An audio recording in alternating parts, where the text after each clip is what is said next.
Please make sure to subscribe and hit that notification bell. I've always been the type to stay calm under pressure. I've worked corporate jobs, defended my ideas in rooms full of people who looked nothing like me, and built a quiet resilience from years of being underestimated. But nothing prepared me for being vulnerable in the one place that should have made me feel protected, a hospital. I was 7 months pregnant and terrified that something was wrong with my baby. But instead of help, I got humiliation. Instead of compassion, I got dismissed, belittled, and treated like an afterthought. And just when the racist doctor thought he could walk all over me because of how I looked, he found out who my husband was. 15 minutes. That's all it took for the entire hospital to feel the shift. And that doctor, he didn't just lose control, he lost everything. Let me tell you what really happened. I never liked hospitals. The cold fluorescent lights, the sterile smell, the way people's eyes slid over you like you weren't even there. But this time was different, because I wasn't just a woman in pain. I was a mother afraid for her unborn child. I waddled into the emergency department with my coat barely zipped over my belly, trying to breathe through a wave of cramping pressure that had been building all morning. Something didn't feel right. My baby wasn't kicking as much. My gut told me something was wrong. I walked up to the desk where a bored-looking nurse was scrolling through her phone. "Hi, I'm 7 months along," I said, swallowing the panic rising in my throat. "I've been having sharp pains and my baby hasn't moved much this morning." I called ahead. Without looking up, she pushed a clipboard toward me. "Fill this out. We'll call you." "I've already been here 30 minutes, I said. "I think I need to be seen now." She looked up at me for the first time. Her eyes narrowed, then rolled. "Everyone here thinks their case is urgent. Sit down. We'll call you when we call you." My knees felt like water, but I turned on Saturday. There were others in the waiting room, a man with a sprained ankle, a teen holding her wrist. But I was the only one visibly pregnant. And the only black woman. 10 more minutes passed. Then 15. The pain got sharper, like something was pulling inside me. I shifted in the plastic chair and let out a soft whimper. That's when he walked in. Dr. Charles. Tall. Smug. White coat pristine. Eyes like he'd seen 1,000 patients and didn't like any of them. He called another name, someone who'd just walked in.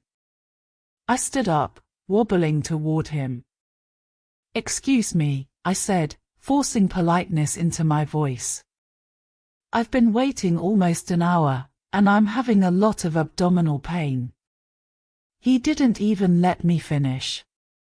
"You again," he snapped, loud enough for heads to turn. "Just because you're pregnant doesn't mean the world stops for you.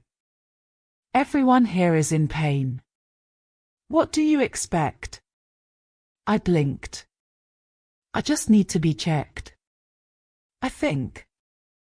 "You people always think you're special," he muttered, under his breath but not quietly enough. I froze. "You people." The words hit like a slap. My hand instinctively went to my belly. My baby didn't need to feel this. I didn't need to feel this. "I beg your pardon," I said, my voice shaking now, with anger. "You heard me," he said coldly. "Sit down. You'll be seen when it's your turn." I Saturday. Because what else could I do? I had no power. No voice. No advocate. Or so he thought. I pulled out my phone and texted. He just humiliated me in front of the entire ER. I'm scared. Please come. The reply came within seconds. On my way. 5 minutes. And just like that, the story changed. Because my husband wasn't just a man who loved me. He was the majority stakeholder in the hospital chain. And Dr. Charles had just made a fatal mistake. The thing about my husband is, he doesn't yell. He doesn't need to. Samuel walks into a room, and people move. He doesn't make noise. He makes ripples. Ripples that turn into waves. Waves that crush anyone who dares stand in their way. But to me, he's just Sam. The man who rubs my back when the baby kicks too hard. Who kisses my forehead while I sleep. Who calls our daughter, Peanut, even though she's not even born yet. So when I looked up and saw him stride through the emergency room doors in his black wool coat and tailored suit, I didn't just feel relief. I felt justice on its way. The receptionist, the same woman who acted like I was asking for too much, blinked as he approached. She opened her mouth to speak, but he didn't even glance her way. He walked directly to me. Knelt. Took my hand. Are you in pain? He asked gently, brushing my hair from my forehead. Yes, I whispered. And they wouldn't even let me back. That doctor, I hesitated. He said. But Sam already knew. I didn't have to finish. His jaw clenched. Calmly. Then he stood.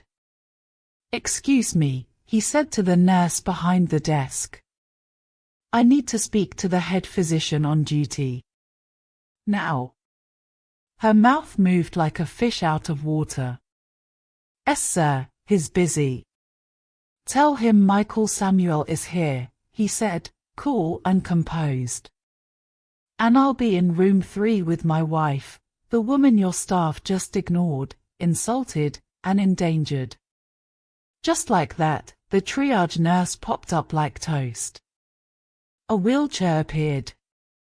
A nurse I hadn't seen before rushed over with a fetal monitor cart.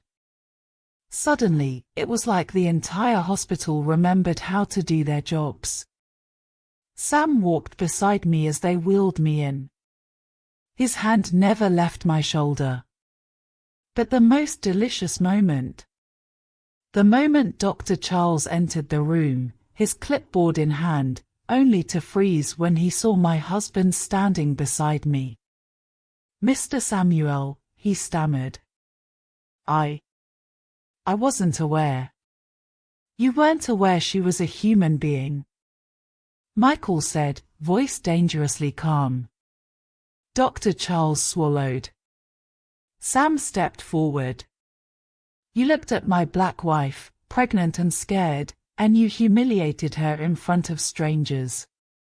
You told her she was just another one of you people. Do you know how many lawsuits that phrase alone has cost hospitals across the country? I didn't mean. But you did say it, Michael interrupted. And this hospital? You work under my name.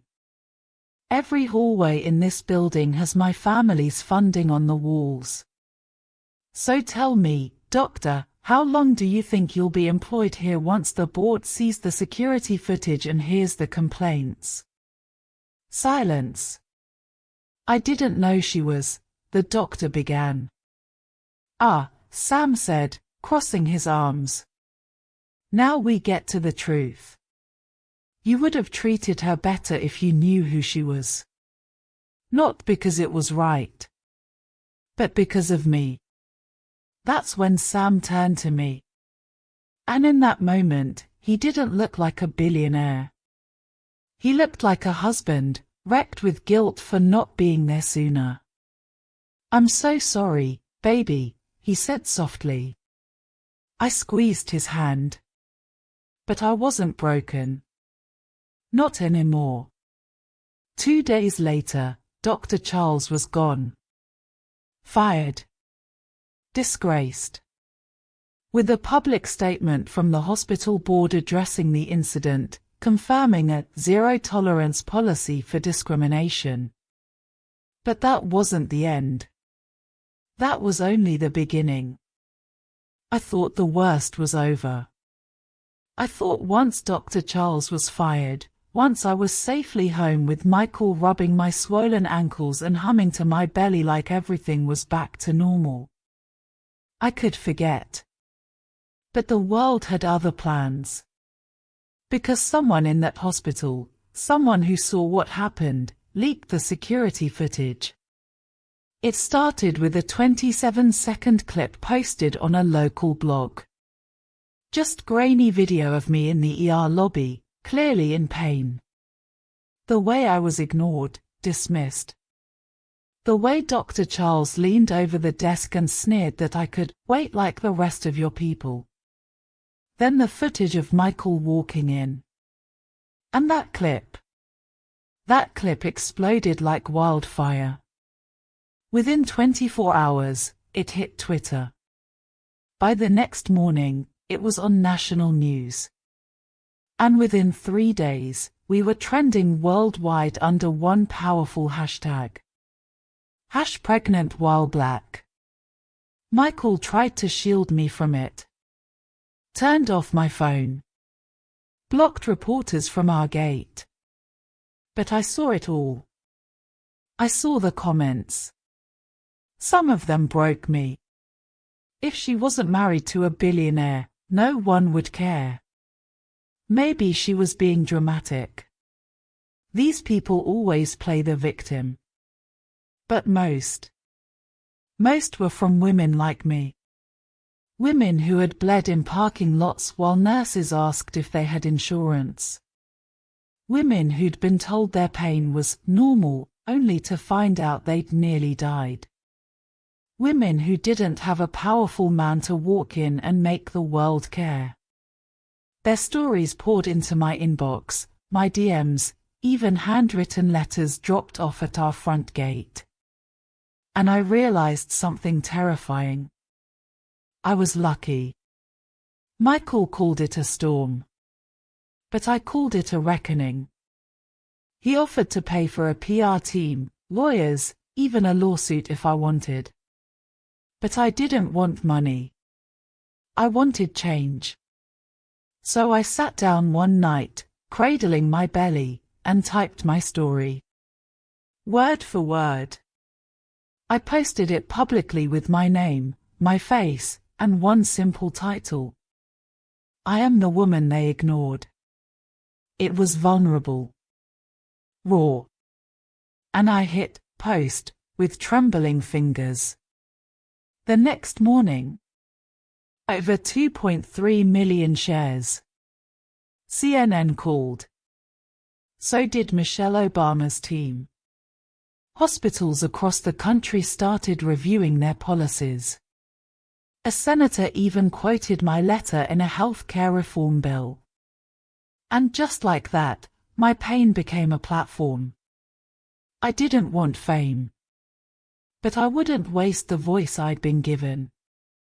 Especially not with a daughter growing inside me, a daughter who deserved a safer, kinder world.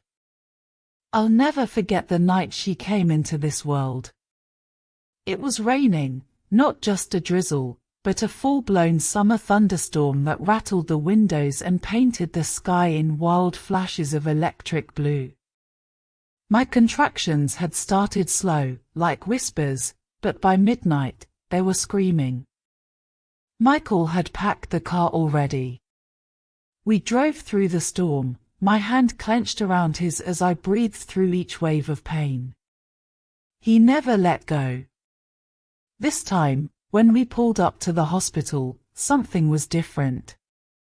Security met us at the door, not to interrogate me, but to escort me. Nurses rushed out with a wheelchair.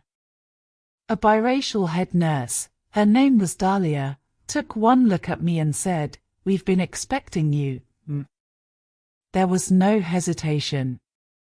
No cold stares. No clipboard shoved in my face. Just care. Compassion. Respect. As I was wheeled in, I noticed something that made me choke up, a poster taped to the glass near the ER doors. It had my face on it, a still from that now famous video. And below it, in bold black letters: "Listen. Believe. Care. No patient should ever be made to feel invisible." I cried. Right there in the hallway, in front of everyone.